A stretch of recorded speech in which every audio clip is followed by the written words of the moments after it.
नमस्कार शेतकरी मित्रांनो, मी लिन्मय प्रमोद पाटील. मी ऋषभ अरुण रंदळ, कृषी महाविद्यालय दोंडाईचे आम्ही विद्यार्थी. आज आपण कीटनाशके शिवाय पिकं कसे वाढवायचे हे जाणून घेऊया. सध्याच्या काळात रासायनिक कीटकनाशके मानवाच्या आरोग्यासाठी व पर्यावरणासाठी खूप हानिकारक आहेत आणि त्यामुळे जमिनीची सुपीकता ढासळते आणि जमीन नापीक होते.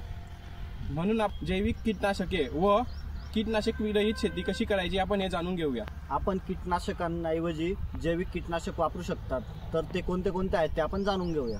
जसे की आपण ट्रायकोडर्मा व्हिरिडी, बिवेरिया बॅसियान आणि मेटारायझम एनिसोस्पोली आपण हे वापरू शकतात. याऐवजी ट्रायकोडर्मा कार्ड्सेटा जे करू आपण आपल्या शेतामध्ये लावू शकता. तिथे जे आपल्या पिकावरती अळ्या येतात, जसे की कपाशीवरती येणारी लाल बोंड अळी व हरभऱ्यावरती येणारी आपण घाटा खाणारी अळी म्हणतात, ते आपण त्या कार्ड्सने वापरू शकतात. जे एका एकरामध्ये 6 कार्ड लागतात.